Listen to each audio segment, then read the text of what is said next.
Ladies and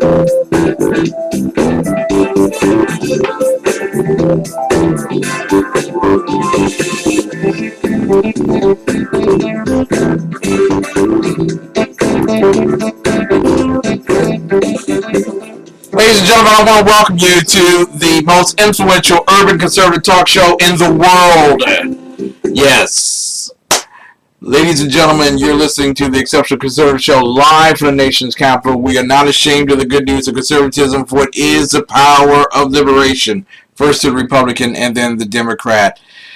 Ladies and gentlemen, this is a very special night indeed, because on this particular evening, on this particular session of this wonderful program, not only do we have Mrs. Biggs watching from her lovely abode on live stream and Ustream, but we also have our lovely bouncer, Mary Brockman, who's in the exceptionalconservativeshow.com page. Glad to have you there. Love you. Smooches to you.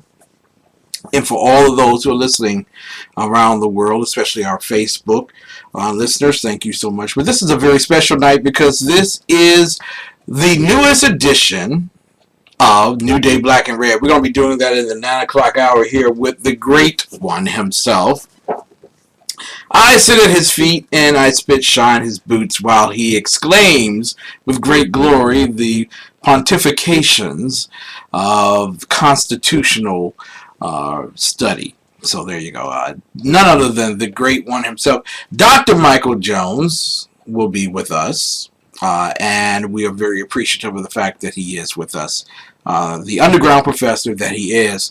Ladies and gentlemen, while I busy myself finding what we need to get started, because we can't get started on our program without this particular one thing. You know what it is, and we do it every time we open the show, at least every time that, well, sometimes we miss, but just in case, I want to let you all know that we will be doing the Pledge of Allegiance to the flag of the United States of America. And so, take off your hats, prepare yourself for the great Pledge of Allegiance, and we will, as our computer ferries itself through its many paces, we will play. Tell you, you just gotta love it. That's all you can do. You just gotta love it, because if you didn't love it, you wouldn't be live radio. Do it ourselves. Hey, here we go. I pledge allegiance to the flag of the United States of America and to the republic for which it stands, one nation, under God, indivisible, with liberty and justice for all. There we are. There you go. No sense waiting, people. No sense waiting. You gotta get, when the ship is ready to roll, you gotta roll with the ship. That's just bottom line. So let us call the great one himself. He is on the air live right now for his own program, and of course I benefit greatly from being able to talk to his ever increasing audience. What a wonderful day in the neighborhood today has been, especially if you happen to be a rhino. Boy, you have something to agree with the President of the United States. Blog Talk Radio. There we got called. Welcome to Blog Talk Radio. Please hold and you will be able to listen to the show. I really don't want to. Internet. You know what? I don't want to know how the hell other countries suffer. That's just you are now in the queue. Problems. They should be more like America, not America. We have to listen to the underground professor. If they want to, right now. The corruption in your government. Get honest people in there. Change your constitution to something that is more equitable and capitalistic, and then you'll see a rebirth of your country. You'll see wealth like you've never known it, and we won't have to feed you or clothe you or protect you like we have to. There you go. In a nutshell. Going, face. I'm muted. There you go. Just the rotund one? New Day Black and Red is live and rolling from Philadelphia, PA. Glad to have Allegedly. Allegedly. We know we're broadcasting from Washington, D.C. and from Fort Worth, Texas, but by golly, we're in the lovely city, the city of brotherly love, none other than Philadelphia, PA. And we are being produced by the loving, the caring, the benevolent, the affable, just the most wonderful. Hold up. Just the most wonderful dictator on the face of the earth, Rick Trader. So there we go. So we're taking all the rounds, and we're on Conservative Commandos Radio Network right now, even as we speak to you. So it's a great pleasure to have you back on the air with me, Professor. Yes. But you make it sound like that was my fault. Oh, I know how you begged me to be on this program. You know, I know you never listen to my shows, but because you were afraid I'd just correct you on that. But I can't even listen to your show anymore. I don't even know how. Well, let me explain to everyone. I have moved. I'm explaining. I am explaining. And you all know New Day Black and Red, we give a constitutional and a Christian background for world events, current events that are going on. But I have moved away from the pastime of Blog Talk Radio. I am now on Ustream, at the Ustream channel Ken McClinton, and you can come directly there and listen to me pontificate on world affairs and local affairs Monday through Thursday, 9 to 11 p.m. Eastern Time.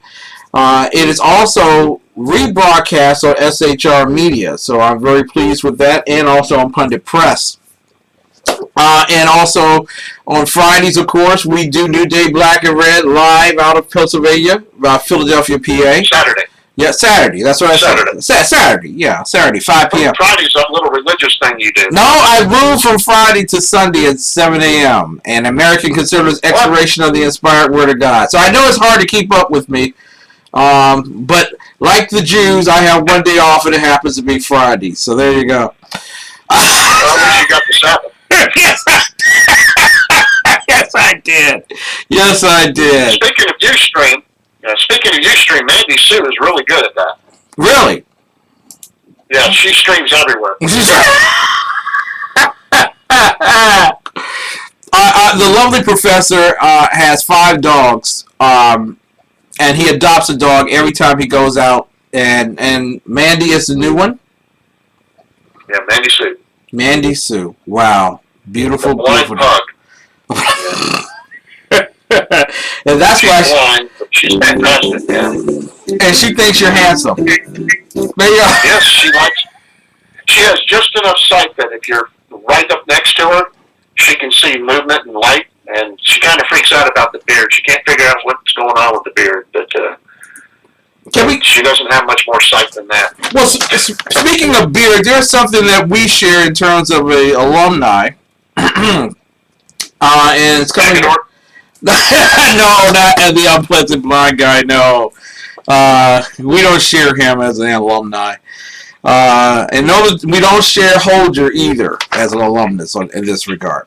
But both of us. Before you go on, Ken, yeah. I just want you to know. You know how much I give Holger a hard time. Yes. He just put into the chat room. I wonder if we can get Barry Manilow to do a new version of Mandy Sue. So, everybody thinks I'm kidding and teasing him about his Manilow obsession, but here it is. He did it. He did it. Barry Manilow, Mandy Sue. Oh, wow. Wow. Go ahead, Holger. You know, Barry Manilow recently married. Just want to let you know that. Yeah, was it to Barney Frank? Close enough. His cousin. Anyway, this they say it's genetic, so you know, hey, who knows? Besides science, it says it isn't. And that's settled science too for those following along at home.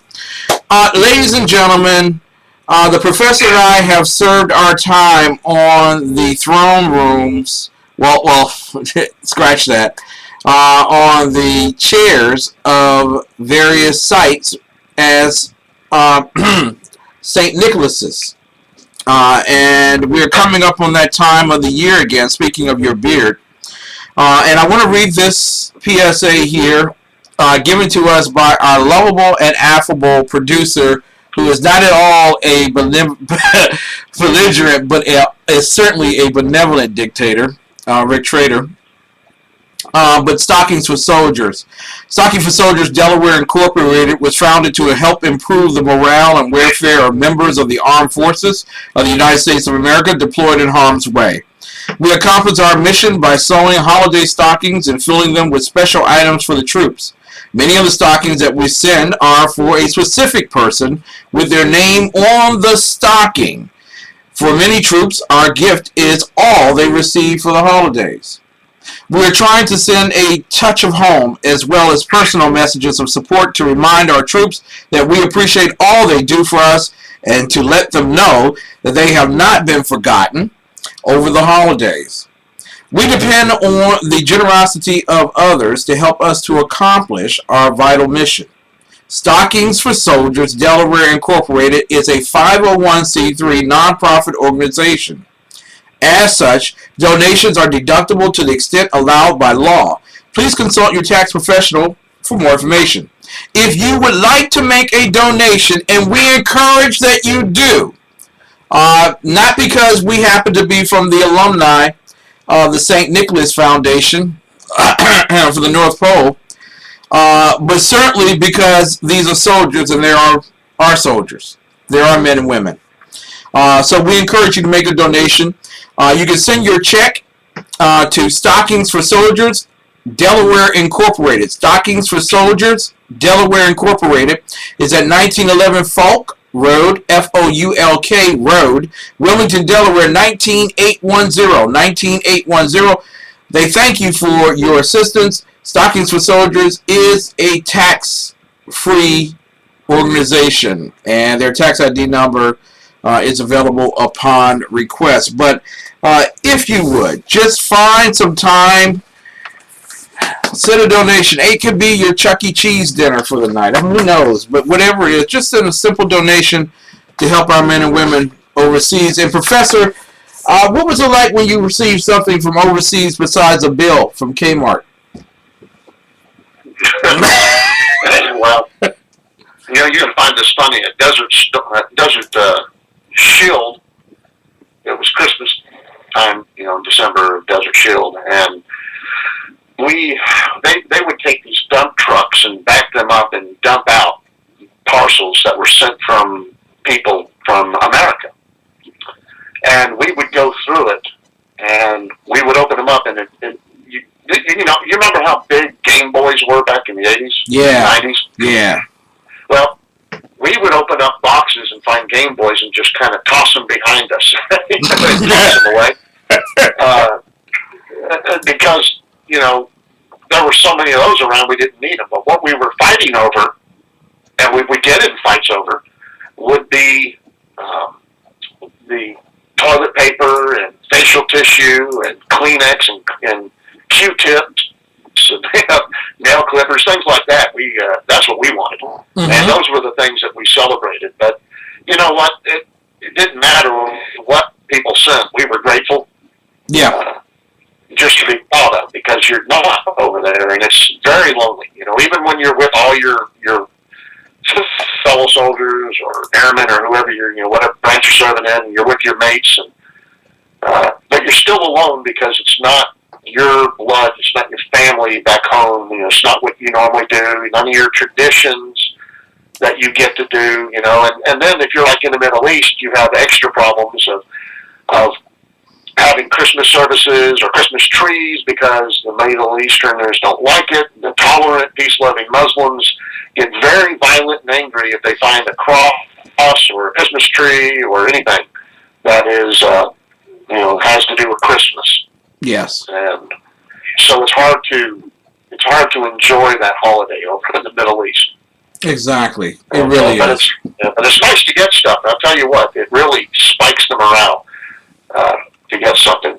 Now they're extra careful nowadays about sending stuff to the troops because there's so many wackadoodles out there. Like that lady in Fort Worth who is a widow for one of our Fort Worth cops was killed. And some dirtbag actually sent her one of those, Black Lives Matter letters. Wow. And they're Hispanic, So, wow. And so, they completely denigrated her husband's service. And so these organizations that send stuff to the GIs out there, we offered to sponsor one, and I was going to have people sponsor them, give money, help get stuff and send it to us, and then we were going to, pick a platoon that they had, and we were going to become their sponsor and send them stuff for all the holidays and letters and cards. But they won't do that anymore because so many soldiers over there get letters from the wackadoodle left about being baby killers or, government hacks for the Republican Party, or, they bring the politics into it. Yeah. Where our GIs over there aren't there because of the politics. Even though the military's purpose is to break things and kill people for our government. Mm-hmm. To extend to physical force the political will of our country. Exactly. The unfortunate thing, and you're listening to New Day Black and Red on WNJC 1360 AM, right in the city of brotherly love, Philadelphia, Pennsylvania, as we broadcast on Conservative Commandos radio network throughout the internet world on SHR Media and other sites. And we thank you all, Roar Radio. Thank you so much for all of you all tuning in and listening to us around the world. We are preparing, since we're talking about Christmas, and it's not even the celebration of All Saints Day yet, or the day before that, which other people celebrate. Do you feel that maybe in our consumer-driven economy, where economists say, about 75% of economists are saying that we're not going to have greater growth than maybe 2% GDP in the fourth quarter, which is riveting since the bottom line is that we've had a very weak recovery to begin with and seemingly moving into a recession. Do you think we're moving too fast to celebrate and to promote Christmas? We haven't gotten to Thanksgiving, right? We haven't got to Halloween yet. They have Christmas in these stores. But I think what we're seeing is an act of desperation because, Christmas time, the time between, November, December, those 2 months, most stores make about 75% of their income. Yeah. And this is what keeps them open the rest of the year. I also think that we are in a depression, and we're not in a recovery, and that we have not, had a recovery. But in fact, we have had a depression, but there's no way we're going to call this president's economy a depression, no matter how bad it is. Yeah. No matter what happens, there's no way they would ever call Barack Obama's economy a depression. Mm-hmm. You can barely even get them to say it was a recession, and when they do, they tell you that it was because of George Bush. Exactly. Exactly. Yeah. And they disregard the fact that usually after 2 years it fixes itself. If the government absolutely did nothing, it would fix itself. But this government did everything wrong and forced it to be even worse. And every one of its policies are counter-capitalist and counter-economy and counter-worker. Mm-hmm. But, if you say you're for the little guy and the worker and stuff, and you're pro-union, then that's all you need. The facts and reality need not apply. This could be seen as an act of desperation to stimulate the economy by forcing people to go out shopping. Roosevelt did that, didn't he? Yes, he did. He moved Thanksgiving holiday so that we could have more shopping days, right? Exactly.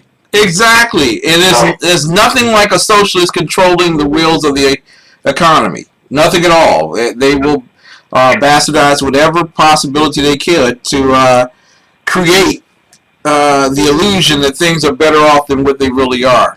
We are in a downward spiral. And I want to talk with you tonight about Social Security. And I want to give a biblical oversight of that. Not a sermon, just a message.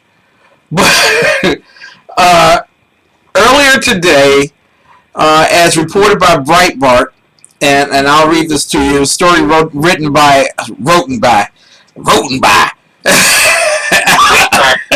uh, it was written by Alex Swaryer, all those years of speech therapy. There it is. October 27th, you know, 2015. it's English, right? Yeah, I do. Amazingly. ESL, though. It's an ESL degree, right? Yeah, I wrote it myself. I used Crayola. Yeah. English is a second language. Actually, third.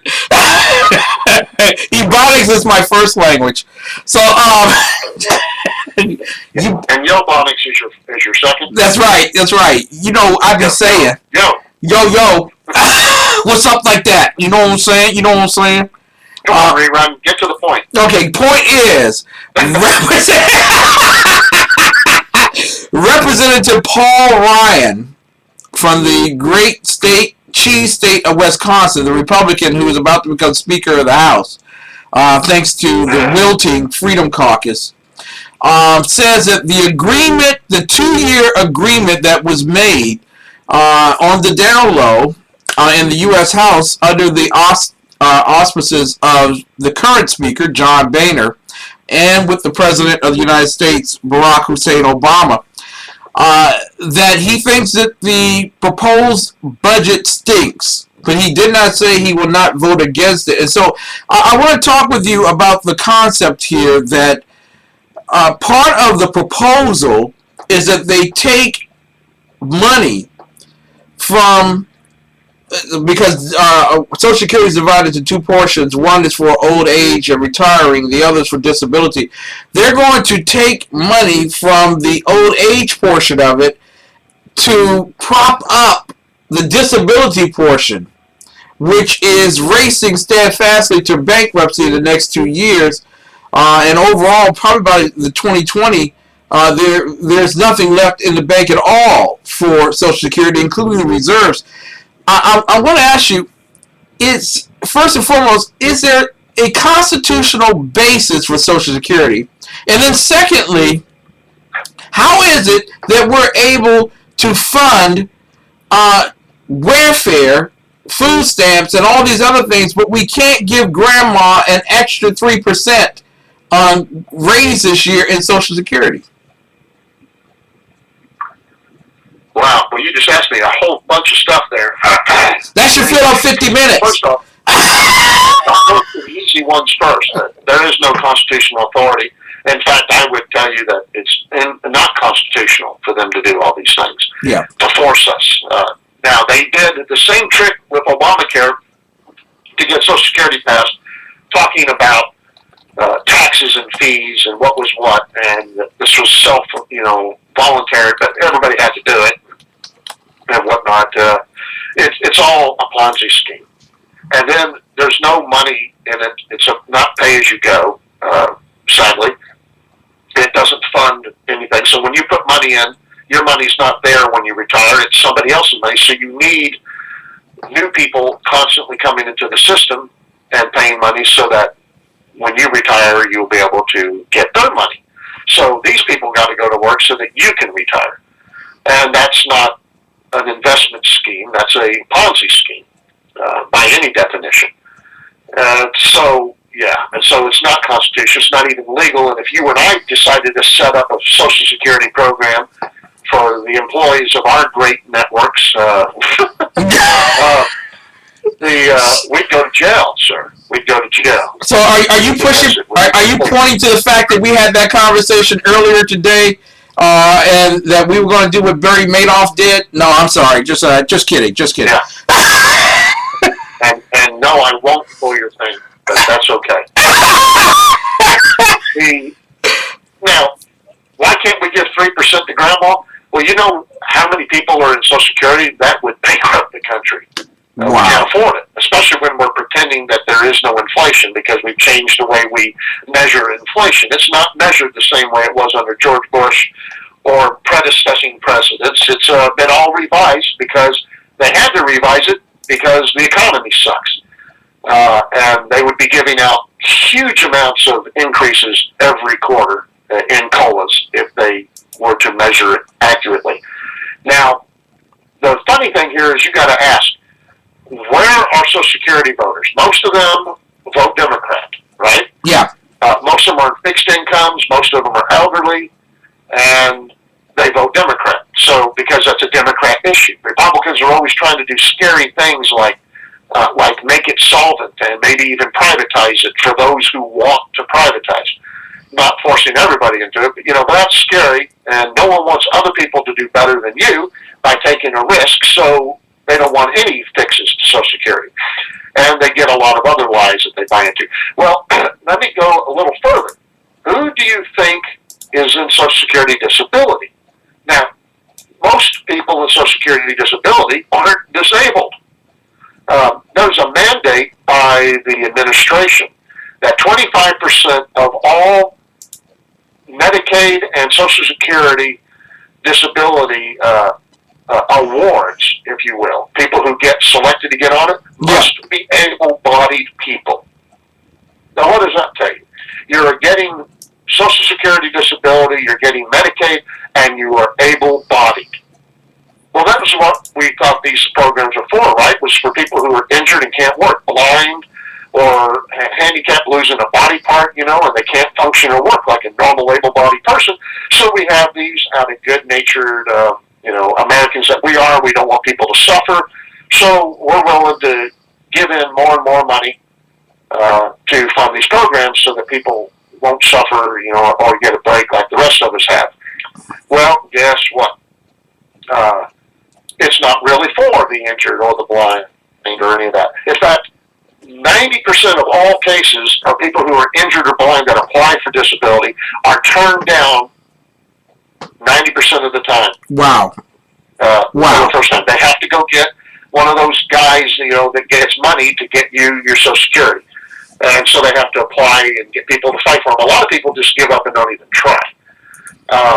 So they have a policy there virtually to disapprove everybody except people who are able-bodied and vote Democrat exclusively. They seem to have a much better chance. Now, is there a resolution paper or a rule somewhere about that? No. But you don't have to when you hire people who know what to do. And just like the IRS targeting conservatives, just like all these other programs that are out there targeting conservatives, white people, Christians, ex-military, these programs are designed to make sure that Democrat voters are rewarded in these bad times. And so what we're doing is we're insulating and protecting the Democrat voters from the results of their voting. If they had to go out into the economy and survive like the rest of us, then they may not vote Democrat, but we are protecting them from their stupidity by these kinds of programs.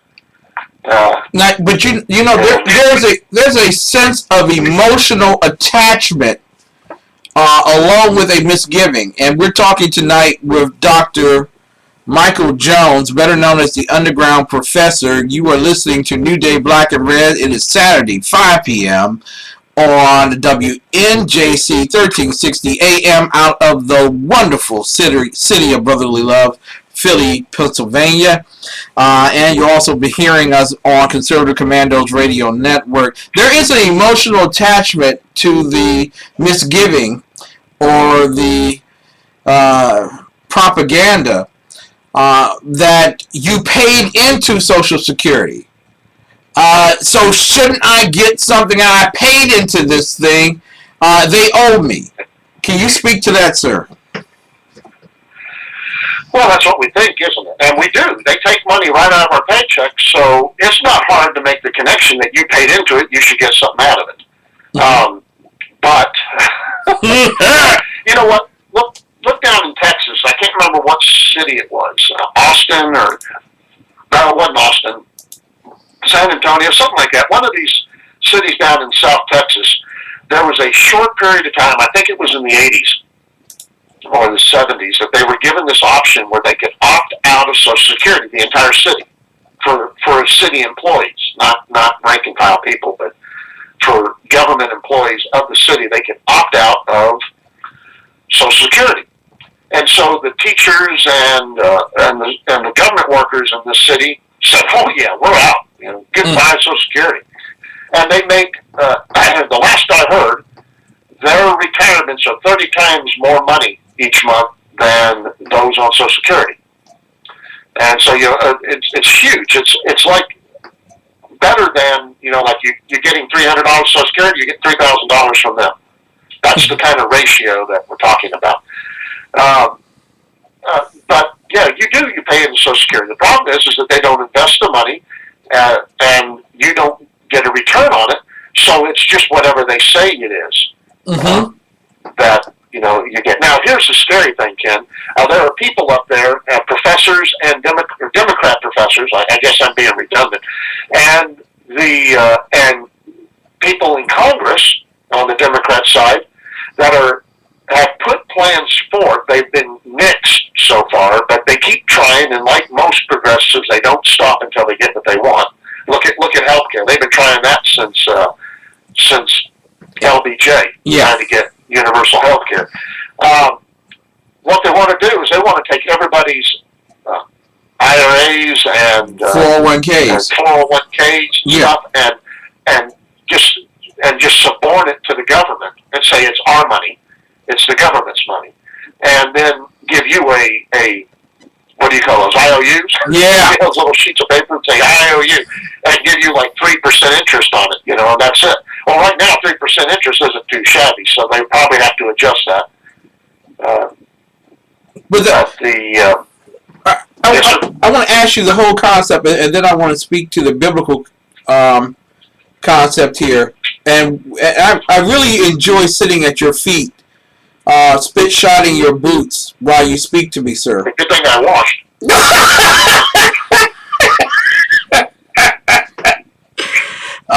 But this concept here that there is going to be something at the end of the road for you, doesn't that weaken the individual who should be planning ahead for their future and for their families and for the inheritances to come for the nation? Yeah. Look, okay, everybody down. I'm going to have to murder you guys. Go. I got 4 of them in here right now. And they're all... I treat Social Security like this, that if it's even there when I retire, it's just a bonus. It will be my beer and pizza money for getting nachos or whatever to watch Cowboy games with. But it's just going to be fun money, not anything I count on for eating or shelter or anything like that. Take this fact. I did some polling data back when I was actively being a professor, and this is what my polling data showed, that more people in America, and I don't mean I just polled students, my students and I went and we did a scientific poll of the American citizens all across this country, in all 57 states, we polled them, and with a plus or minus a 3.5% accuracy rating, we determined that more people at 60%, plus or minus 3.5, believe in UFO contact than they do in the fact that they will see Social Security money when they retire. Wow. And we polled people at 30 years of age or younger. And so what does that tell you? When more people think that they're going to be abducted by aliens and they're going to get a Social Security check. Mm-hmm. Yeah, but in the inner cities, there are individuals, maybe I'm being stereotypical here, but I think I can afford to be. In the inner cities, people are told virtually, don't worry about it. You're still going to have Social Security when you retire. Enjoy your life. Have a great time. Aren't we teaching with this dependency on government to take care of our needs in the future? Aren't we teaching irresponsibility by accepting Social Security? Well, that's what Roosevelt thought, was that Social Security would ensure Democrat control of Congress for 100 years, or 40 years, or whatever he said. I'm sure you can look that up. I can't remember exactly how many years he claimed, but they knew that getting Social Security would ensure Democrat control of government for a long, long time, because it would sucker people into thinking they were getting something for nothing, and that people were voting other people's money into their pocketbooks. And you know what Jefferson and others said, that as soon as we figure out that we can vote ourselves a pay raise, our government's doomed. Well, bingo. That's exactly where we are. But Isn't that ignorant though? Because we can't even vote ourselves a pay raise on Social Security. They can't get a pay raise, and the congressmen can get pay raises because they have the power to vote. Oh yeah. And remind you that Congress has to vote a pay raise down, otherwise it's automatic. The thing here is, Ken, and of course we are on WNJC 1360 out of Philly, the city of brotherly love, except for when they're playing the Cowboys, evidently. But the concept here is, yeah, you know what? You think it's funny. They get Social Security and they're not even going to get raises out of it anymore, but they won't give it up. Look at the fear of about, what was it, about, I don't know, 10 years ago or something, or maybe it was 8 years ago when Obama was running, and we were talking about privatizing Social Security and making it solvent and making it worth more money to the people who get it, and then saying, look, if you're 50 or older, you're on this system. If you're younger, we're going to give you an option. And then those that aren't in the workforce yet, but when they do come into the workforce, then they'll be on the new system automatic. And that was so scary to those people who were guaranteed their Social Security would not be changed, that they would not allow any of that to happen. Look, you know, it is scary when our country has changed, Ken. It used to be that we didn't need Social Security, all right? Yeah. Because people arranged for their own retirements. But also, part of your retirement plan was the fact of this, that you were taking care of your parents because they were old, and you were raising your youths because they're young. Yeah. And then you get old, your parents die off, they get out of the way, you become the old farts, your kids take care of you while they're working and they're healthy, and then they have youths of their own, and then the cycle keeps going. And so here we have families that grew up, lived and died in the same home, and they took care of the generations. We don't have that now. We get away from our parents. We think you're a loser if you're still at home, and you know, face it. What do we think about all these progressives that are living in their mom's basements? Loser. And else for love. And so, you know, but we don't take care of our families. And then our whole mindset has changed where government has to take care of our families. When our parents get too old and we're not cleaning their diapers and changing them, we make government do that. And we stick them into these homes and we make government pay for it, or we do for private insurance if you're lucky. But and the same with our kids. We send them into places for other people to raise them, you know, daycares and stuff, so we can go out and get our minimum wage jobs that they're always talking about. But the ideas have changed of how much you need to retire and what you need, because we don't take care of our own families and we don't take care of ourselves. Somehow it's government's responsibility to make sure we have enough money to retire, whether we work or not. What a shame. What a and shame. If you're on welfare, you don't need it because the government's taking care of you already. Yeah. And you'll just stay on that forever. Me, I have a great fear. I talked to a financial advisor the other day, and he said, "What is your number one concern?" And I said, "Living longer than I can afford to eat." We are talking right now with the great one himself, Dr. Michael Jones, the Underground Professor. You're listening to us on WNJC 1360 AM, the station where we are building stockings for soldiers. And you can contact Stockings for Soldiers, Delaware Incorporated, and send your lovely donations. 1911 Folk Road, Wilmington, Delaware, 19810. Listen, ladies and gentlemen, we're going to take a quick break. When we come back, I'm going to give a Christian answer to Social Security.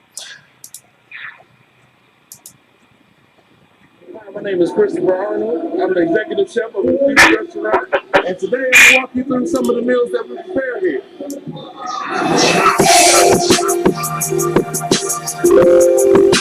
Rap music. Commercial.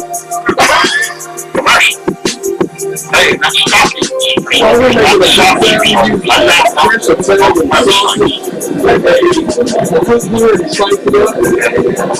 Our pizza dough is in-house made. Our pizza sauce is in-house made. So everything is fresh. We have the Instructional Conservative taking a break on this show right now. This is our top 36.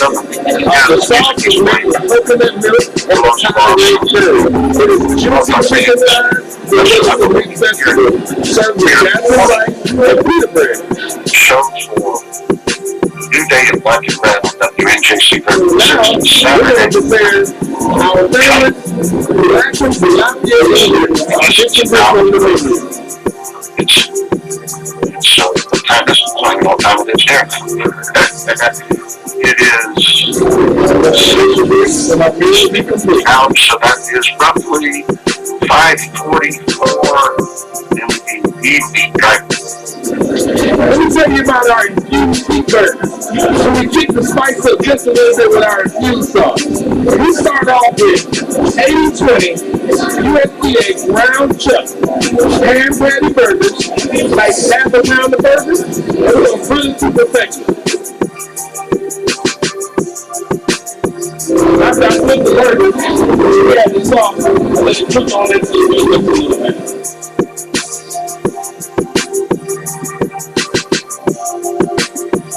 We're going to add a little bit of pepper jack cheese to this burger, spice it up a bit.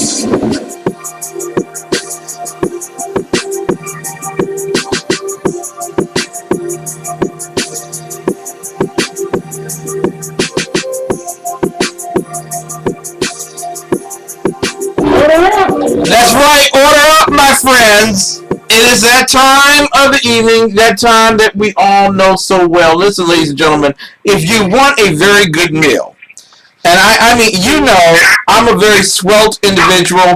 I don't eat very much, but when I do, commentary. When I do, I certainly go to Infuse. InfuseInfuse.com. InfuseInfuse.com. Inspire, indulge, infuse. 6339 Allentown Road, Temple Hills, Maryland 20748 is the zip code. Infuse Restaurant. I am telling you, the food is sensational. The service is wonderful. Derek Williams is out there as the owner of Infuse Restaurant and Lounge. He's a wonderful human being, great man of God. And also When you Chef say infused, Infuse, yeah. Ken, when you say they like hook you up to a in vitro or something, you know, that they stick a wire in you and you start feeding you through a tube? I wish they would with the barbecue sauce. I really do. I mean, it's absolutely wonderful. InfuseInfuse.com. Go there, get your stuff catered for the holidays. Get a great meal. If you're visiting us from Philadelphia, you need to stop at Infuse Restaurant. Ladies and gentlemen, I want to give you some biblical concepts here. And I'm using Dr. David Tribe's Biblical View of Social Security numbers, and other welfare programs. Dr. Tribes is out of Fredericksburg, Texas, and I want to thank him for putting this Bible study up for people to use it. In case in point, the detail of the argument is built on the fact that God's plan to provide for the needs of people is thus: that individuals are to care for themselves, number one. Fathers are to care for their families, number two. Parents are to care for their children, number three. Children are to care for their elderly parents, number four. Extended families are to care for their own, number five. If someone has no family, and let's pay attention, church folk, if someone has no family, the church and individuals are to provide for their needs in various ways. For the poor, they are to be a help. Not the answer, but the help.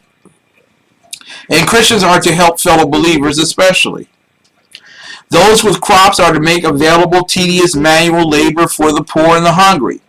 It was not the condition of God that men would sit back on their arses and be served wine and bread and be given a pittance for the day and be told that they are to be living in this particular squalor called comfortability. Your poverty is supposed to be a motivating factor for you to do what Deuteronomy 8:18 says, and that is to create wealth. The next thing is that people are capable of working, but are not supposed to be taken care of. I'm going to repeat that to you because that is biblical. People who are capable of working, but are not supposed to be taken care of. They are supposed to feel the consequences of their slothfulness, their laziness. They are supposed to feel and be motivated by hunger and deprivation. People say that a mother of necessity was, I forget the term. I forget the phrase. But the bottom line was, wherever there was a need, that was a necessity for you to create an action. First within the family, then without the family, but certainly within the confines of people working and laboring in order to receive compensation.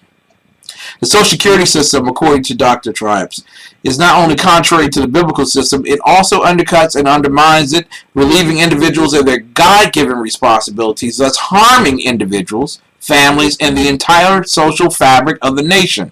And speaking with Dr.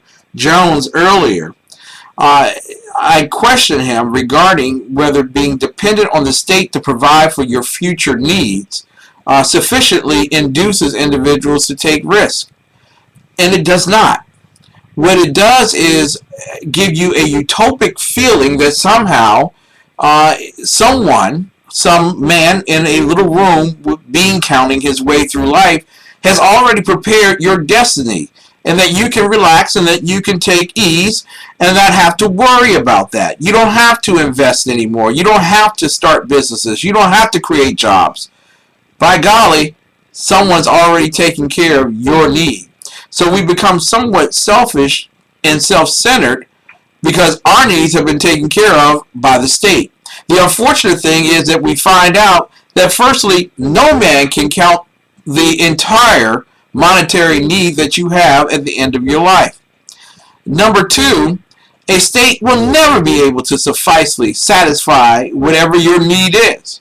Because what is your need? Your need is to be able to provide for yourself and your family, and according to the scriptures, your children's children. So how does a state do that? It cannot. So when men promise you that they can adore you and adorn you with great wealth, they're lying to you. Let me take you to the scriptures. Paul, provided for himself.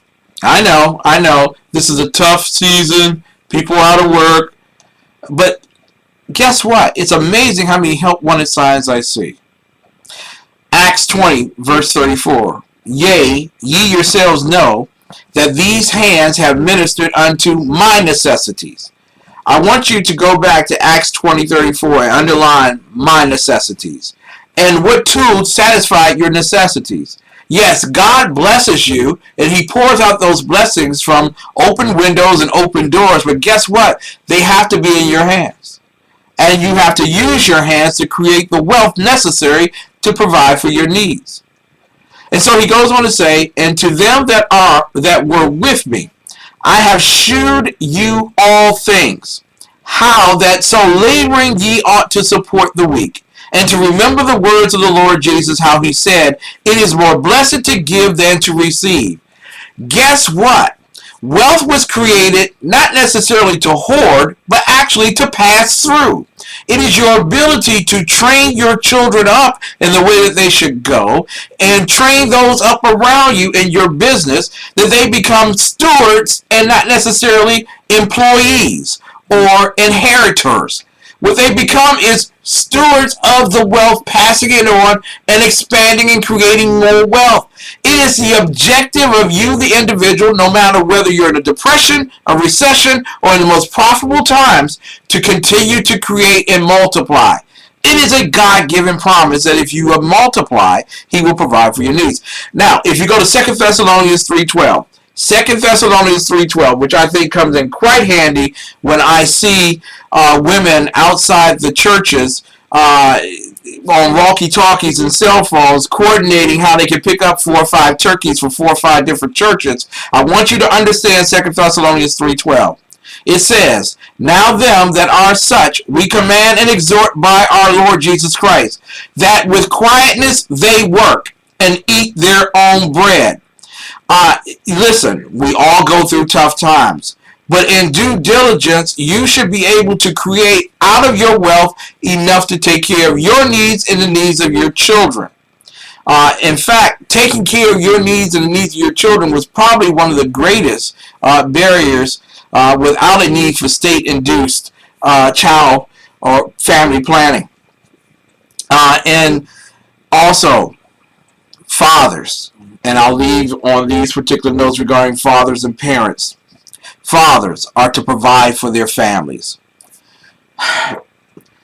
For the women that walk around and say these words, "I can do bad by myself. I don't need no man." Yes, that's true.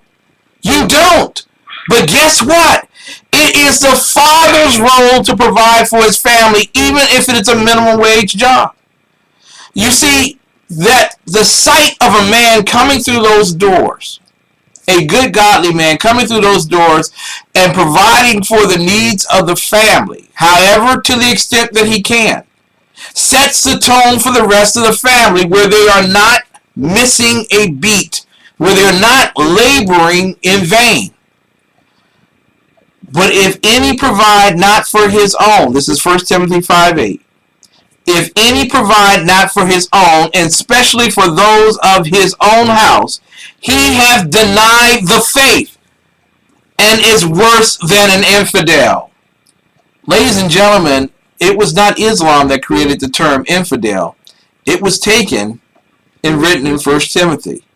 It was used to infuriate individuals who believed that slothfulness was great gain. You cannot love and trust God if you lay on your backside and wait for someone to do something for you that you can do for yourself. So in closing, I'm going to say this to those who have a dependency on Social Security. Get a job, start a business, take care of your kids, teach them to be good stewards, and prosper yourselves and this great nation. In doing so, you will eradicate the dependency on Social Security. Where did I go wrong, Professor? I like it. This is why I say that those people on welfare that are on there and don't absolutely have to have it are probably not going to see heaven's gates. Wow. True that. I believe that it's theft. You know, it violates several of the 10 Commandments, and I don't know how you get around that. Exactly. And it's difficult. I don't understand how. I can see where pastors are so compassionate and so just gratifying to have someone actually sit in their pulpit. I mean, sit in their pew. But the expression that somehow they are to turn away from the church for their provision to the state for their provision. Somehow you set people up to be abused by the state. There are so many women that I speak with on a daily basis who have come out of poverty and come out of that welfare system. For those of you following on home and say that people are eternally poor, that's a lie from the pit of hell. And they talk about how they were so afraid of their social worker. Their social worker became God in their life. And it was amazing to hear. Now, you can't upset them, can you? Or you'll be cut off from your benefits and stuff. And they're so afraid of getting cut off from benefits than they are of going out and getting a job. I just can't imagine how you get your life like that, but they do. Lots of people do. Exactly.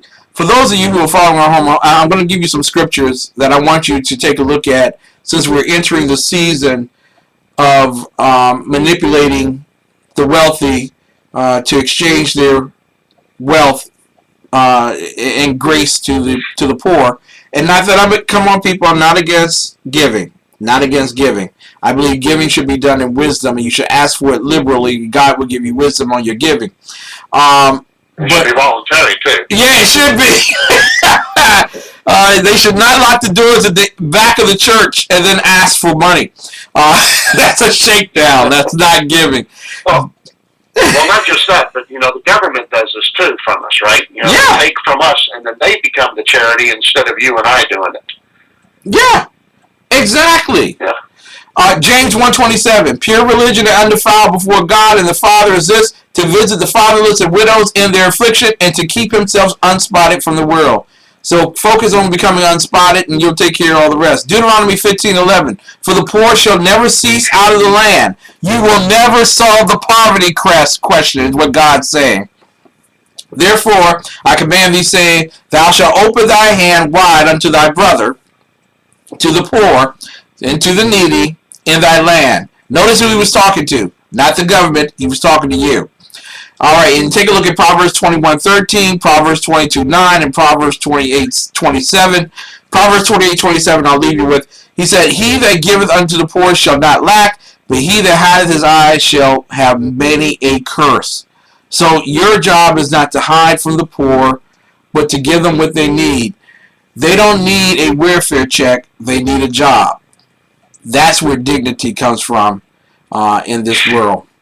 You have been listening to New Day Black and Red on 1360 AM, the Superstation in Philly, home of the Conservative Commandos and the most lovable, affable, benevolent dictator in all the world, Rick Trader. On behalf of the great one himself, Dr. Michael Jones, wave to the people, sir. I'm awake. I'm your host, Ken McClinton, and we're thanking you so much live from Washington, D.C., the Exceptional Conservative Show, live from Texas, the Underground Professor. We wish you the very best of weekends. We hope that you have a very, very great weekend, and we look forward to your return to New Day Black and Red next weekend. God bless you, and take care. And live free and brave than to live the life of a coward. There you go. Don't live the life of a coward. Be brave. Be very brave. Thank you, sir. Amen. God bless you. All right. And buy a computers.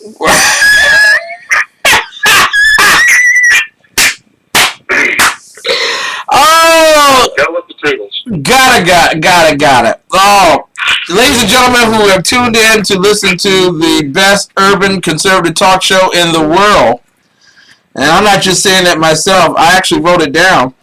I want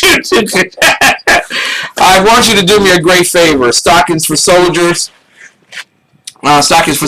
Delaware Incorporated, founded to help improve the morale and welfare of members of the armed forces of the United States of America deployed in harm's way. They put together stockings of necessary things and other items for the troops that are special. And for many troops, it's the only gift they're going to get for Christmas. Truly. And so, yeah. And so, for the good people who are listening to the Underground Professor Show, and for those who are listening to the Exceptional Conservative Show and joining in and listening to New Day Black and Red being taped for the weekend, listen, Stockings for Soldiers, Delaware Incorporated, 1911 Folk Road, F-O-U-L-K Road, and road is spelled R-D. No, it's really not, but you folks, it's Folk Road, not you folk road. You folk, you people. 1911 Folk Road, Wilmington, Delaware, 19810. The Stockings for Soldiers, Delaware Incorporated. Please make a gift available. Professor, we're moving on to the second half of the Exceptional Conservative Show, live for the nation's capital. Janice will be on with us. Janice Hall, the J Hall World Report. And yeah, Inchia Babe. Now, I'm going to play a quick clip, and then we're going to come back with the Pledge of Allegiance, and then we're going to talk with Janice Hall. How about that? All right. I'm going to bed. Go to bed, sir. I'm going to dream of you.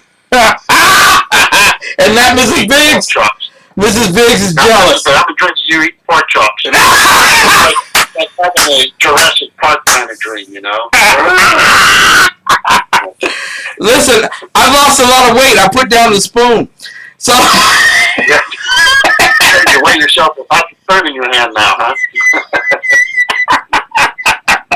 God bless you, sir. The underground professor, Dr. Michael Jones. Good night, everybody. And for those listeners on the Excessive Gamer Show, you may not know that Ken is actually is a winner of the Guinness's World Book of Records. His shadow weighed 42 pounds. After eating in Dallas, Texas. Darn skippy. I want you to know, it took a lot more gasoline for the airplane to take off. Just want to let you know that. Carbon footprint, not footprint. All right. Good night, Good night. God bless. We'll see you later. All right. That's the underground professor, ladies and gentlemen. We're going to take a quick break. We'll be right back.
To pledge allegiance.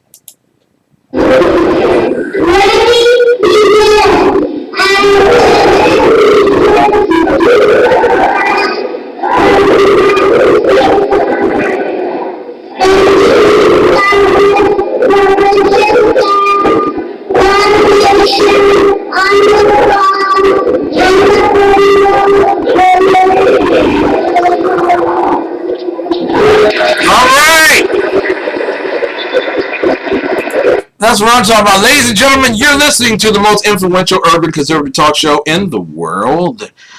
Listened to by at least one or two people every single night. Except for the conservative show. Live from the nation capital. We're not ashamed of the good news of conservatism, for it is the power of liberation. First to the Republican and then the Democrat. Coming up now as we begin our coverage of world events. And this is where we truly love having our great guests for the evening. None other than the beautiful and the brilliant Janice Hall, the J Hall World Report. Before we go to her, we want to make you aware that decisions have been made regarding Social Security in America, and that apparently there will not be a increase, and I know for many people that can be quite a challenge. And I just want you to know that I believe that God will provide. With all of my heart, with all of my soul, I believe that God will provide. And I know that these are very tough times, so I'm going to encourage you to stand with those who can help provide for your assistance and for your need, um, your family. Okay, some people may be able to turn to their families for help in these days and in these hours. I would encourage family members to step up to the plate now. You know your family, you know your elders in the family who need help. There are no ships. No, that's the wrong number. I was not calling that number. It's amazing. I'm trying to call. There we go. We're going to get this right. You know, and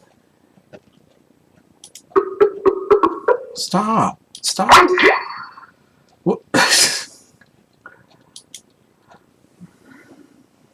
For some odd reason, I just can't seem to get this number down. Okay.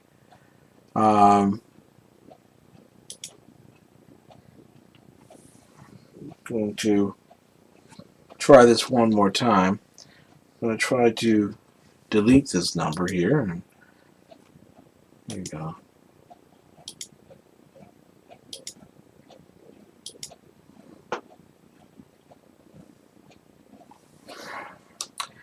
This is really, really amazing.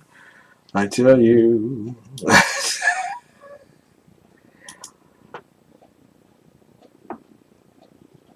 Only when you're trying to do something here, okay? And we are trying to call a certain number, okay?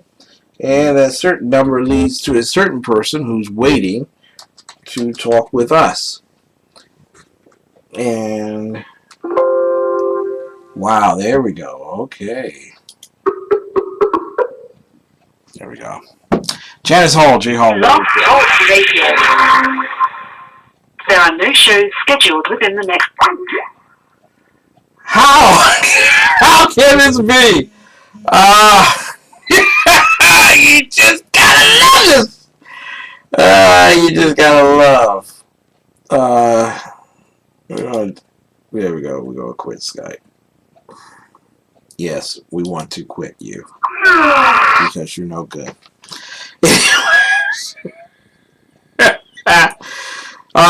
Ladies and gentlemen, I tell you, if you really want to enjoy the fruits of my labor, just tune in and watch how human I really am. I tell you, it doesn't get more human than this particular show. And we just finished talking with the great Dr. Michael Jones. And I am told now that that this is working. Okay, so I will count on it working, or else I will say other things about the organization. Here we go.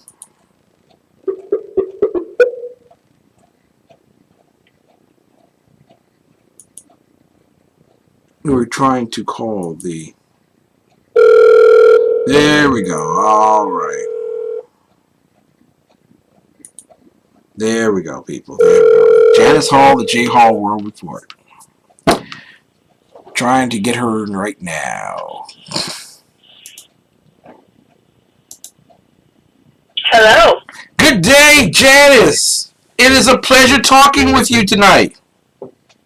It's a pleasure to talk to you tonight, too. Thank you so much, and finally got the call out to you. Listen, this week has been a very hectic week regarding foreign powers. One of which happens to be the United States. We didn't know that we had such a great commander in chief when it came to the Chinese islands. Am I correct on that? Yeah, there's been a lot of moving and shaking happening recently today or not today, but this week, with the U.S. military. And yeah, in regards to China, we talked about this a couple weeks ago, but the U.S. was planning on sending, some military vessels, basically past the fake islands that China had built as one can basically only say as a, show of force, that the U.S. essentially does not recognize that, China should have ownership, of the waters surrounding their built-up islands. Yep. So that happened, and predictably, the Chinese were not happy, and they, had a whole lot of bluster, and saying, "Oh, the U.S. is invading our territory that we have, and that's just not acceptable," and all of that nonsense. We all knew it was going to happen. I mean, if the U.S. had gone by these things before China had actually built anything there, China, couldn't have said anything. But now, they sort of have a reason to say something. Exactly. Because they have their fake islands. Exactly. So, this is what happens when you wait forever to do something. Then it's almost too late. Well, isn't that the commander-in-chief's onus at this particular moment? At least I'm being cynical, but it's something I believe. At the last minute you do this, then you back off and say, well, you know what? It is their land. It's their island. They do have international rights. There's nothing we can do about it. We tried our best. Is that the gambit that Obama's doing right now? It probably very likely is. Currently, the U.S. is not saying that, but I could definitely see that happening. The thing about this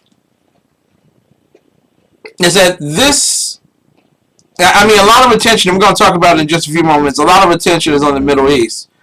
But this might be the opening salvo for future military intervention. I think more quickly than Syria, this might be the place where that could happen, because you have South Korea, although they will be meeting this week, South Korea, China, and Japan, to talk about affairs in that particular region. It reminds me of a tea in which you promise things, but when you go back to your humble abode, you forget everything that you promised. And I really believe that. No, it's definitely possible. We are basically at the point with China over the South China Sea that both the U.S. and China have basically dug themselves into a hole, and China can't back out now. It built its islands. It's claiming its islands. It's claiming the waters around these islands that it built, and it's not. The time for China to back off is not now, and they very likely won't. Which means that leaves the U.S. to either accept that China has control of this territory, or will have to be, much, much more firm in how it deals, with the situation. Exactly. It would be more along the lines of us not just passing by the islands, but us actually basically stationing ourselves off the shores of those particular islands, Right. which would create a international disturbance. And wouldn't China refer to what has been done in the Middle East with island creation that other nations have made right to creating island spaces? And why can't they? I mean, I think China definitely is trying to use that logic of I have created this island, it is my island, and thus all the waters around it are mine too. Yeah. I mean, I think that there's some definite problems with this logic. It means that anybody can pretty much anywhere, build whatever they want, and there you go, it's theirs. Mm-hmm. And I think to some degree, I mean, in some places, it doesn't really matter. Yeah. But in the South China Sea, it does. It's rich, and several countries want access, to those waters. And for China to unilaterally say that these are mine, it's going to cause problems. Oh yeah. I would like to be a fly on the wall when they meet later on this week. Japan, South Korea, and China. We're talking with Janice Hall, the J Hall World Report, the most exciting part of the show over the 4 days that we do our show. I really love this particular portion of the evening. Want to talk with you about Obama, Commander-in-Chief, and the movement of U.S. troops. What is going on? Wasn't this a guy who said no boots on the ground? What is he No doing? boots on the ground. So, also, in addition to what's going on in the South China Sea, Obama is looking at different options of how to deal with Syria. Syria has been a disaster now for several years. Russia is finally getting involved. Iran's been involved. And I think now the U.S., finally realizing that nothing is going to happen, a fact I believe that we realized on this show several years ago, without some sort of outside intervention. Mm-hmm. So Obama is now looking at ways to essentially try and help break that stalemate that's going on. Now, generally speaking, he would like to have more of a presence there, including troops. Now, not necessarily, doing any sort of active combat role in Syria, but, stationing them closer and just being, there and available if needed. Well, isn't that provocative knowing that Russia has begun firing into Syria, has made some misses into Iran and Iraq recently? It is provocative, and especially, so one of the things that they said they didn't want to do was, that Obama has dismissed as a no-fly zone. Well, I would generally probably, agree with that. And the reason the reason I personally disagree with that is because, then you get into the situation of actually being in conflict with Russian planes. Yes. Mm-hmm. Which I don't think anybody really wants to do. But, basically, right now, we have, Syria is turning into somewhat of a proxy war between, the U.S. and Russia. And, I'll be honest with you, I don't think anybody really wants that. The U.S. and Russia don't really need to be fighting over what's going on in Syria. Mm-hmm. What we should be doing is working together to deal with situations like ISIS. Yes. And the radical Muslims who have invaded southern Russia along the boundaries with India and Afghanistan and Iran. That makes sense. But here, and you and I would agree on this one, the provocation comes at a very difficult time, knowing full well that you are fighting this proxy war. No one's confused that this is really a battle between the U.S. and Russia. And if you check off, we have better Marines, we have a better Navy, we have a better Army, we have a better Air Force. But there are some problems when we come to the idea of nuclear strategy. We both could cancel out each other by the end of a day and the rest of the world if we wanted to.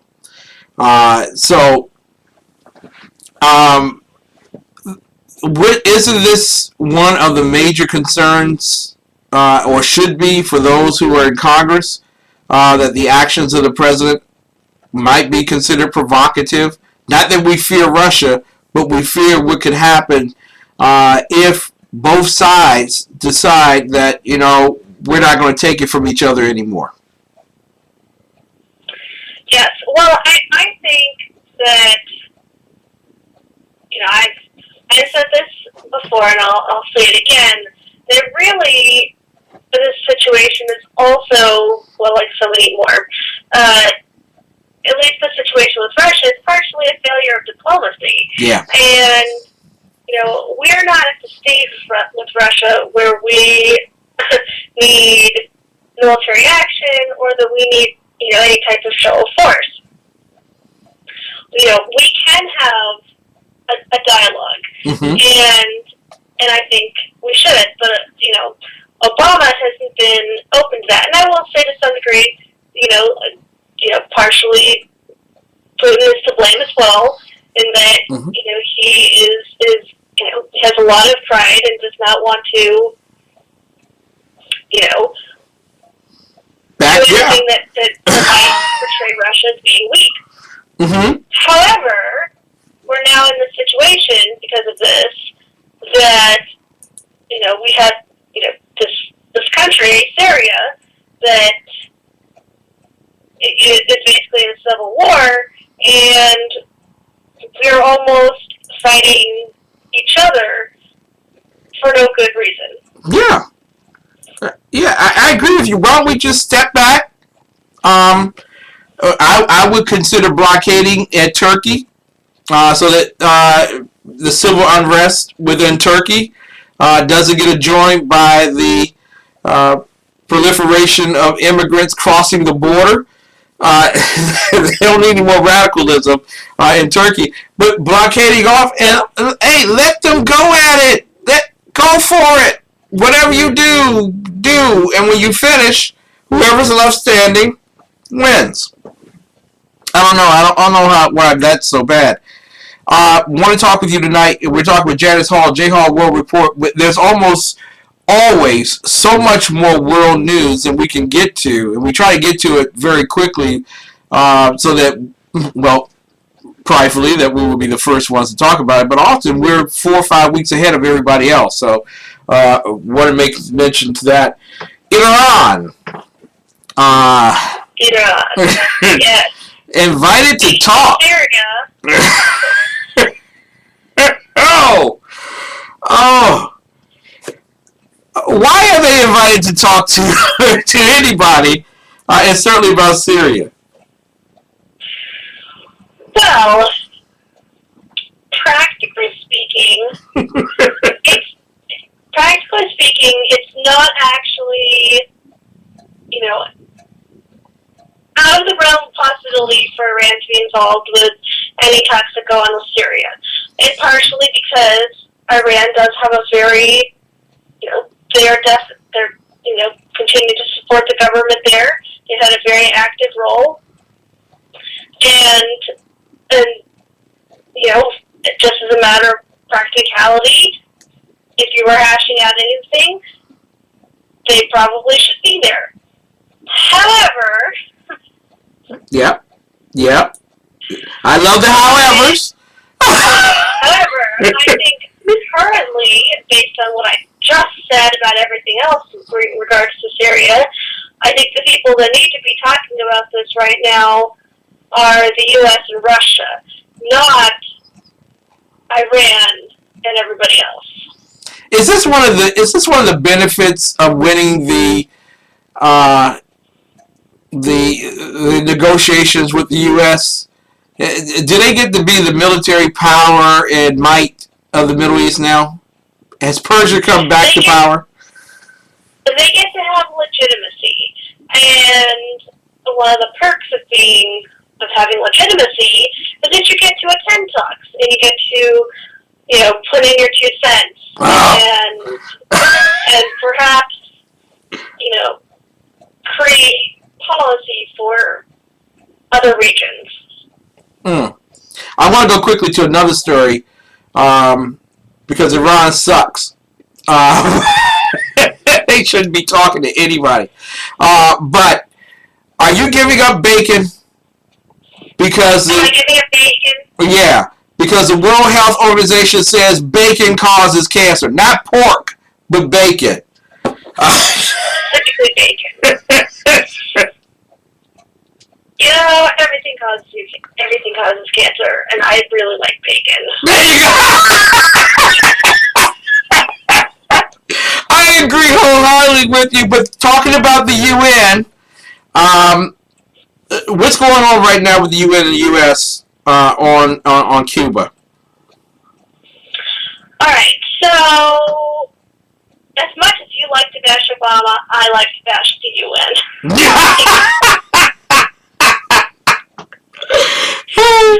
So, in Janice's UN bashing point tonight, we have that the UN has voted on, basically on their resolution, that condemning the U.S. trade embargo of Cuba for its 24th consecutive year. And you'll love this. The voting was 193 for and 2 against. And the 2 against were the U.S. and Israel.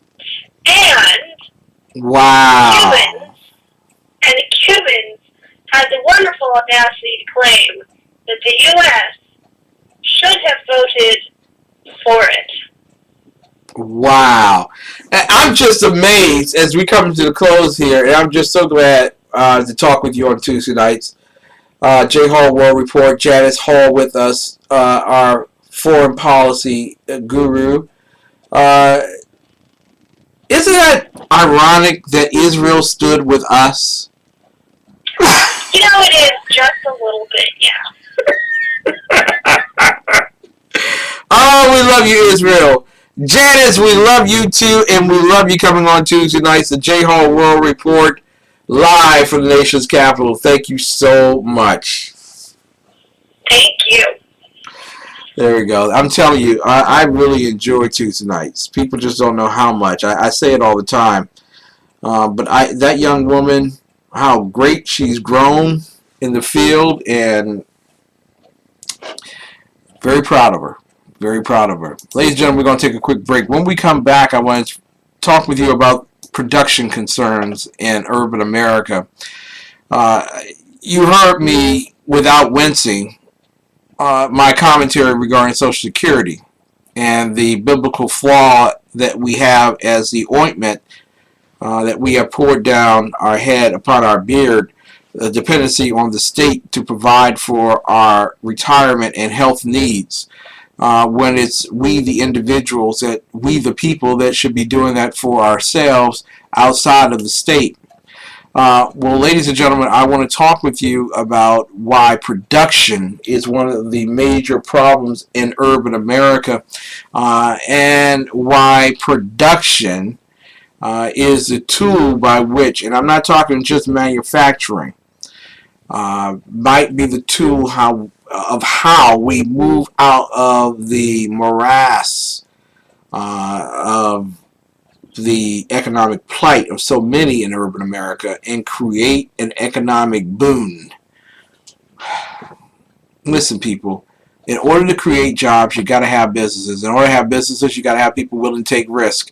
You can't take risk if you're waiting for government to do it for you. You're listening to the Exceptional Conservative Show, live from the nation's capital. I'm your host, Kevin McClinton. We'll be right back. Hi, my name is Christopher Arnold. I'm the executive chef of the restaurant, and today I'm going to walk you through some of the meals that we prepared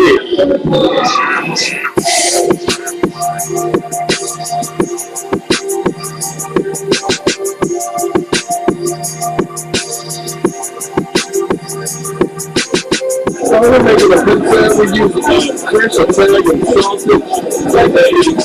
Cook here and slice it up. Our pizza crust is in-house made. Our pizza sauce is in-house made. So everything is fresh and original.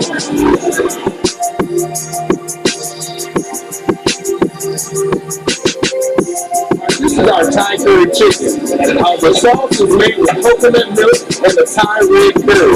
It is juicy chicken thighs with some mixed vegetables, served with jasmine rice and pita bread. So now, we're going to prepare our favorite tilapia and grits, our fish and grits on the menu.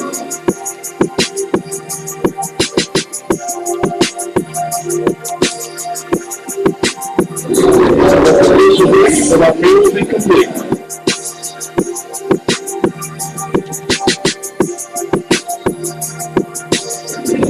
Let me tell you about our infused beef burger. So we keep the spice up just a little bit with our infused sauce. We start off with 80-20 USDA ground chuck, pan patty burgers, like half a pound of burgers, and we're going to grill it to perfection.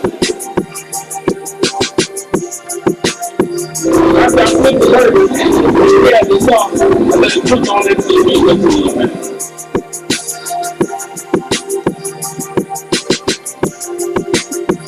We're going to add a little bit of pepper jack cheese to this burger to spice it up a bit.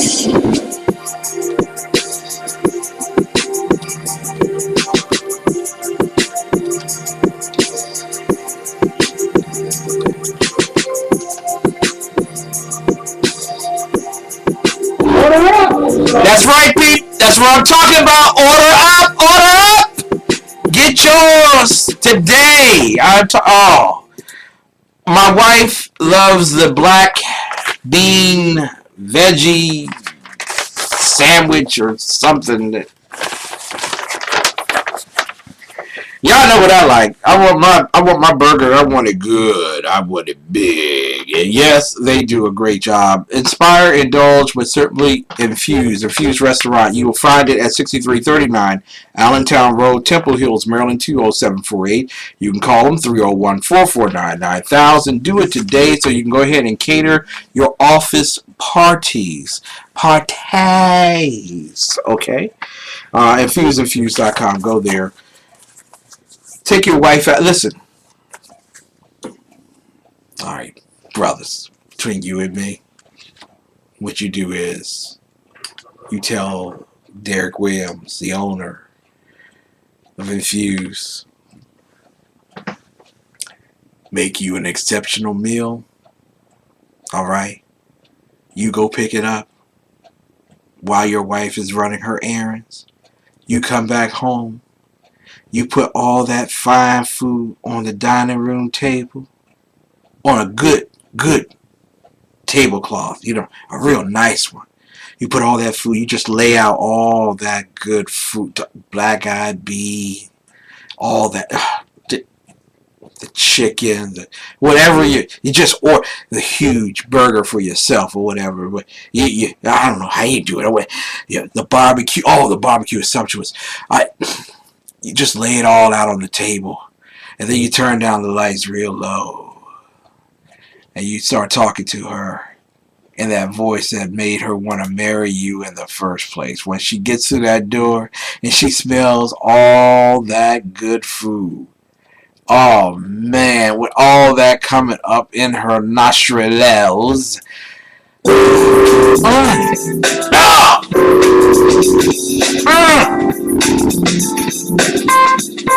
There it is, baby. There it is. Men, y'all, you do too much. You work too hard at this game. All right? What your woman wants is for you to open up that door and for her to look in that dining room and that food's on that table. And that means that she doesn't have to do anything. And then you massage her feet, you relax her, you give her a bubble bath or whatever. You make sure her robe is super warm so that when she gets out of the bathroom, she can just put that warm robe on her. Say, that's what a woman wants, man. Just do that. Just do that. Okay? And make sure that you get your food from Infused Restaurant when you do that. I'm telling you, ain't nothing like it. Ain't nothing like it in all the world. Ladies and gentlemen,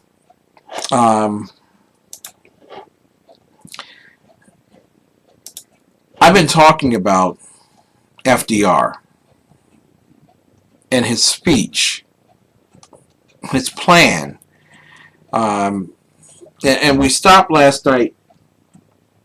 And the reason why we ran out of time, but the reason why I wanted to go over it is because he made changes to his speech. You can see the changes that he made to his speech.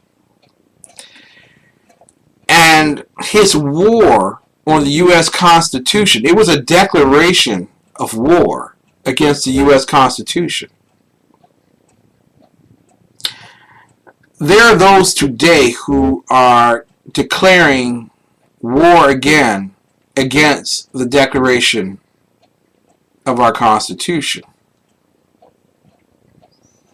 They are sincere in their intent to tear down the fabric by which this country was made. And do not be, don't be so vainly ignorant that you do not understand that it was capitalism or business that investment that created this nation. It was Christianity that created this nation.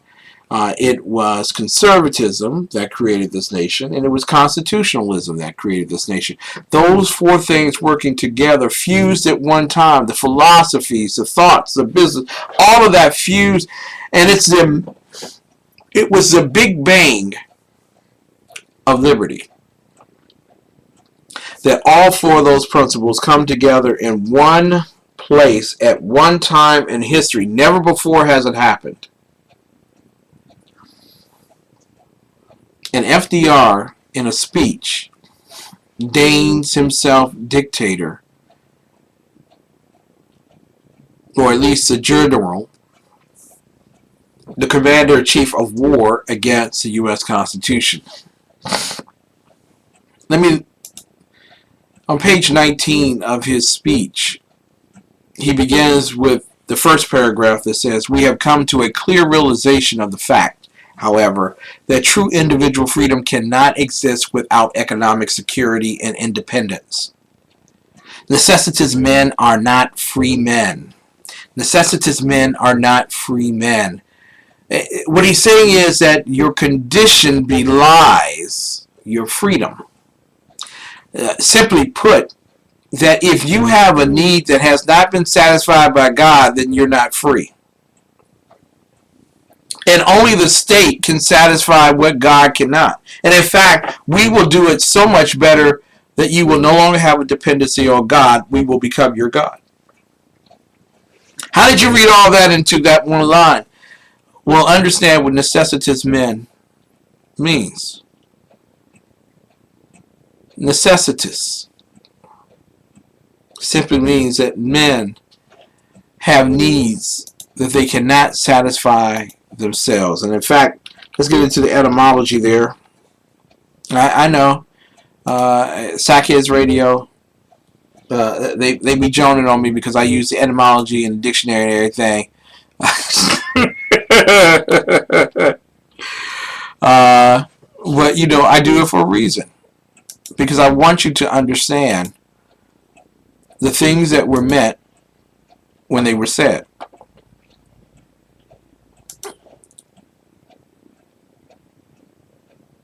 Okay. Put that right on in there.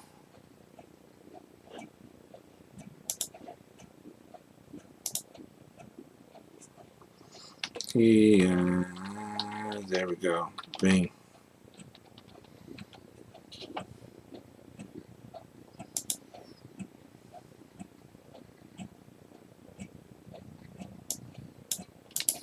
Okay, you're gonna cut that one. All right, and let me try this just once more in terms of definition. They define. Put that right on in there. I have a little word there, necessitous. Lacking the necessities of life. Needy. Lacking the necessities of life. Wow. Okay. When you begin to look at this word and you go back to its origins and you look at the term necessity, the origin of necessity, Latin necessitas, equivalent to nassus, needful. Whatever you are needful of, the state will provide for you. That's what he's saying to you. It is a promise that will never be kept, but a promise that insulates individuals in power, corrupts them to maintain their authority, disenfranchising you and oppressing you at the same time, and you love it. You desire it. The Second Bill of Rights, under which a new basis of security and prosperity can be established for all, regardless of station, race, or creed. Apparently, all three of those have an impact on your needs being met. What he's saying is that God, your creator, won't meet your need because of your station in life. Maybe you weren't born to the right people. Won't be because of your race. Maybe you weren't born the right color. Maybe it's your creed. Maybe somehow you don't have an understanding or you're not one of the team. You're not part of the group. And so when you look at all of that,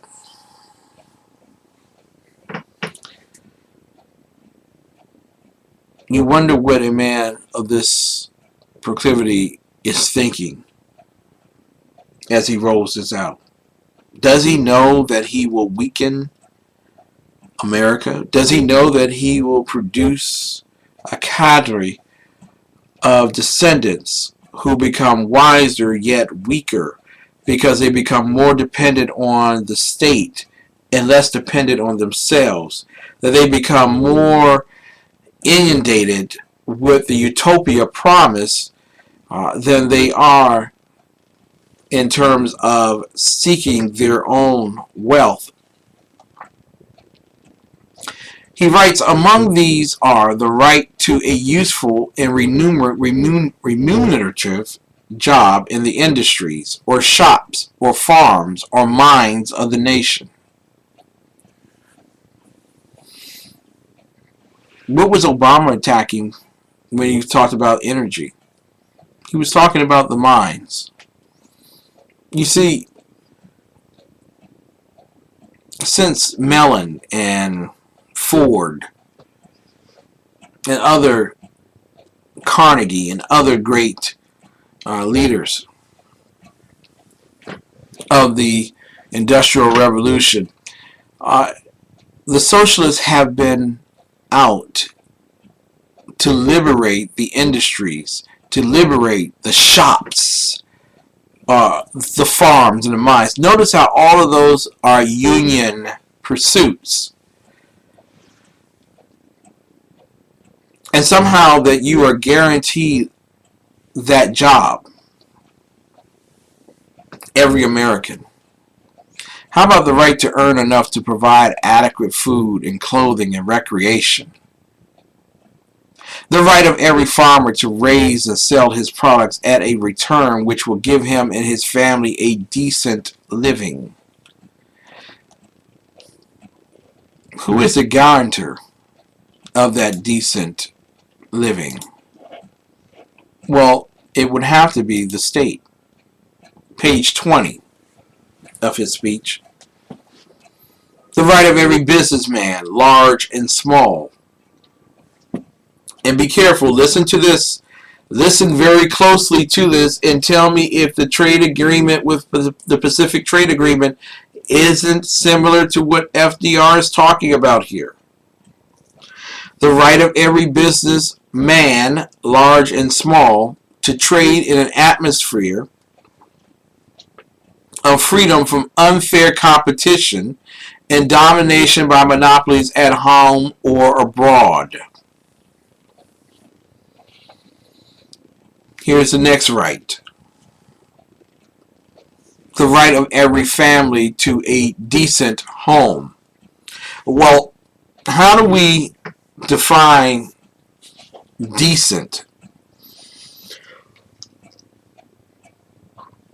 Well, in our terms, decent would be defined today as affordable. You know, because let's just take a look. Yeah, here we go again. Ken's going to the etymology thing. There you go. He's always hitting up on the etymology thing, man. I'm telling you. That's why I listen to this show, because I learned so much about English. Take a look at what decent means. And tell me if anyone can get this for you.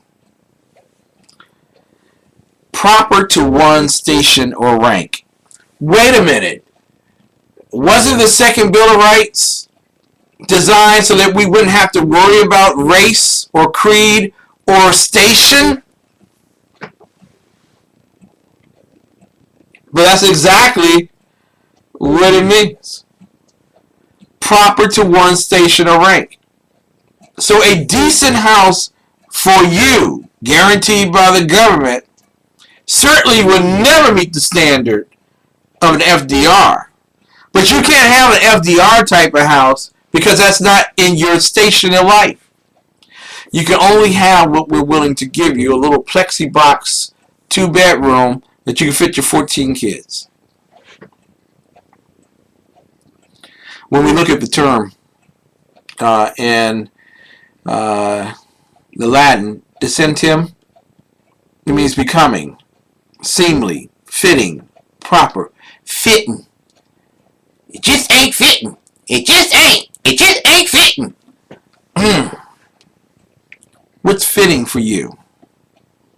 Can the government define for you what is fitting? Now, I want to give you another term. Since we used the term decent and that didn't sound too right, let's do this. Let's look up the term affordable. Affordable. Let's take a look.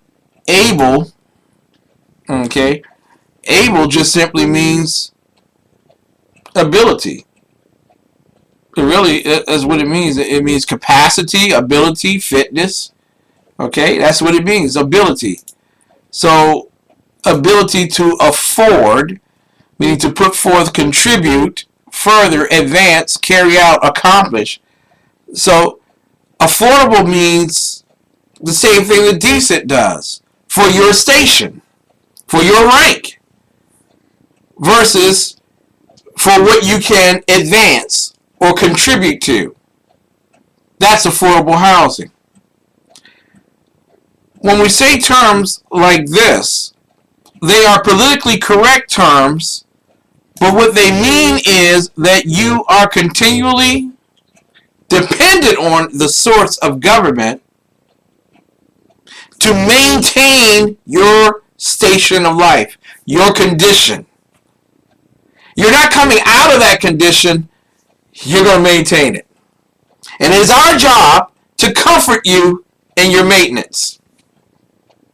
And what we have done is create a generation of people who have gotten used,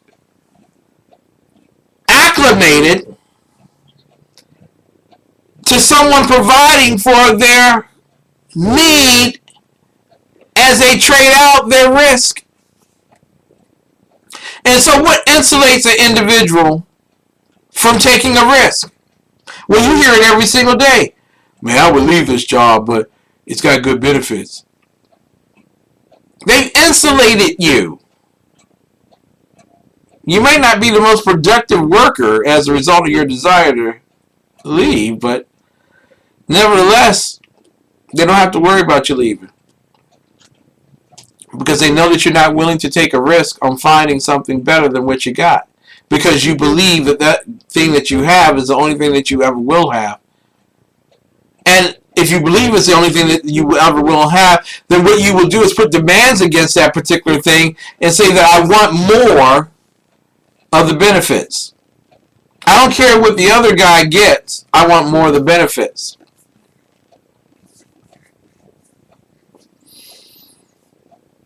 So what are some of the things that would insulate an individual in their plight in condition? Well, health would be number one. If you take care of my health, I'm going to be all right. Well, guess what the next right is? FDR writes, the right to adequate medical care and the opportunity to achieve and enjoy good health. Now, yes, we're going to go back to the board. Let's take a look at what we call adequate. Okay. Adequate simply means equalized, to make equal to make level. Okay. Equal to what is required is the sense of the word itself. Equal to what is required. Adequatus is the Latin term that's used here. Equal to what is required. Meaning, when someone says we're going to give you universal health care, they really mean we're going to give you the health care that is required. When you go to the doctor, you might know that your hospital in Upper East Side is not like your hospital in the Lower East Side. But the hospital in the Lower East Side is adequate to take care of your needs. Now, the one over in the Upper East Side might be able to give you a certain prescription, a certain type of care, extra x-rays, things of that nature, while the one on the Lower East Side may just give you what you need to get up out of the camp. A couple prescriptions, a Band-Aid, and you're gone. It was adequate for what was required. It was equal to what was required. We did just enough. That's what universal health care does. It puts you into the mindset that you will stay in your condition simply because you're getting just enough to get by. Let's go on back real quick. The right to adequate protection from the economic fears of old age, sickness, accident, and unemployment. Adequate. Equal to what is required. You know, in the Bible, when you look at the type of mindset that you have to follow Jesus, Jesus says that you have to renew your mind daily. And that the reasonable service is to live your life in sacrifice to God. That's your reasonable service. It is different when someone tells you what is required from what is a reasonable service. The right to adequate protection from the economic fears of old age. That's the presentation of Social Security, of sickness, That's the presentation of universal health care. Of accident. That's what employee compensation is for. Workers' compensation is for. And unemployment. That's supposed to be unemployment insurance. All those are government interventions. They're supposed to take away the fear. But what they do is heighten the anxiety because the provision is only for what is required to get you to what you need. Barely to what you need. It's not really adequate. But it is promised.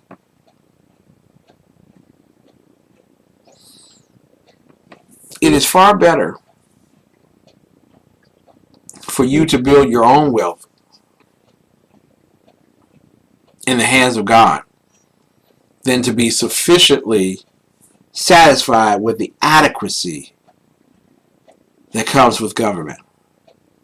The right to a good education. What exactly is a good education? God is good all the time, and all the time God is good. That's what they tell me. But what exactly is a good... Why is God not in your education if God is good? The promise is the right to a good education. Is your child being taught to the level of what is needed or required? Or is his stuff or her stuff adequate? FDR goes on to say all these rights spell security, and after this war is won, we must be prepared to move forward in the implementation of these rights to new goals of human happiness and well-being. Nothing like a crisis to open up opportunity. He ends this by saying America's own rightful place in the world depends in large part upon how fully these and similar rights have been carried into practice for our citizens. For unless there is security here at home, there cannot be lasting peace in the world. You've had Social Security for over 60 years. How's the peace? Ladies and gentlemen, a man once told me to live bravely and never die a coward. I promise you I'm going to do that. I want to thank you so much for listening to the most influential urban conservative talk show in the world, the Exceptional Conservative Show, live from Washington, D.C. God bless America. Now it's time for America to bless God.